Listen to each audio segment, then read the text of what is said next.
Stay watching Kashmir Examiner Live Wire, bringing you the latest updates. Senior Congress leader Sachin Pilot arrived in Poonch district today to address election rallies in support of Congress candidates for the upcoming assembly elections. While speaking to media persons, Pilot expressed confidence in the Congress-NC alliance, stating that they will secure a win and form the next government in Jammu and Kashmir. Kashmir में आज लोग बड़े उत्साह के साथ चुनाव की wait कर रहे थे और मैं धन्यवाद करना चाहता हूँ सुप्रीम कोर्ट के आदेश के बाद यहाँ पर चुनाव हो रहे हैं और जो माहौल है वो अलायंस के पक्ष में है।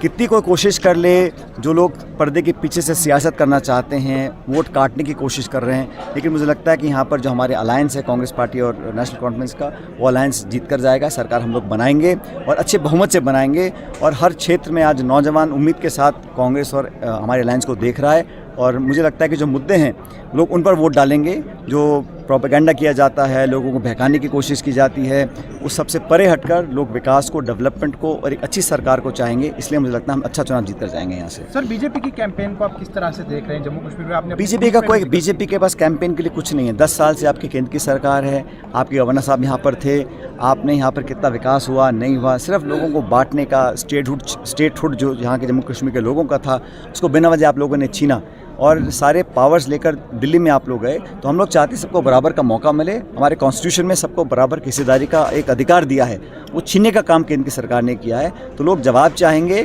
और सबको कर के देख लिया, सरकार हमारी बनेगी और बहुमत के साथ बनेगी। सर, मैनिफेस्टो पर बार बार बीजेपी सवाल उठाती है, नेशनल कॉन्फ्रेंस और कांग्रेस के मैनिफेस्टो पर कहेंगे जो हमारी पार्टी का जो मैनिफेस्टो गारंटीज़ हैं वो सबके सामने हैं। हम तो रोज़गार की, डेवलपमेंट की, विकास की, लोगों को मौका देने की, महिलाओं को, गरीबों को, किसानों को, नौजवानों को मौका देने की बात करते हैं।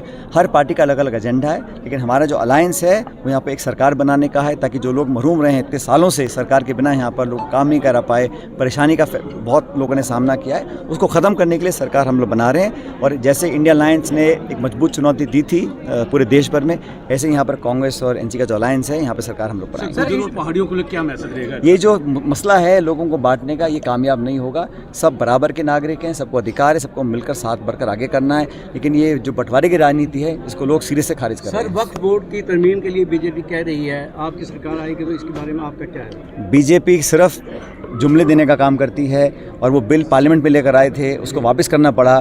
तो अनेक ऐसे बिल्स हैं जो लोकसभा में वो अब अपने जिस तरह से वो ज़बरदस्ती पास किया करते थे, वो अब नहीं कर पाएंगे, क्योंकि राहुल गांधी जी के नेतृत्व में, राहुल गांधी की लीडरशिप में पार्लियामेंट के अंदर अब उनको जवाब देना पड़ रहा है। और इसीलिए वो बार बार राहुल गांधी को टारगेट भी कर रहे हैं। जिस ज़बान का इस्तेमाल किया गया, केंद्र के मंत्री बोलते हैं कि उनको आतंकवादी बोलते हैं, किस अधिकार से बोलते हैं? उनको माफ़ी मांगनी पड़ेगी भारत की सरकार को और बीजेपी को।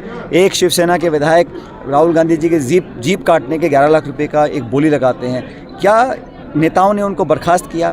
उनके खिलाफ FIR हम लोग कर रहे हैं, कानूनी कार्रवाई करेंगे। उनके नेताओं की जिम्मेदारी बनती है इस प्रकार की भाषा का प्रयोग कर इस देश की राजनीति को वो कहाँ ले जाना चाहते हैं। उनको माफ़ी मांगनी पड़ेगी जनता से। सर, इंडिया अलायंस का एक हिस्सा आम आदमी पार्टी, दिल्ली में सियासी उथल पुथल देखने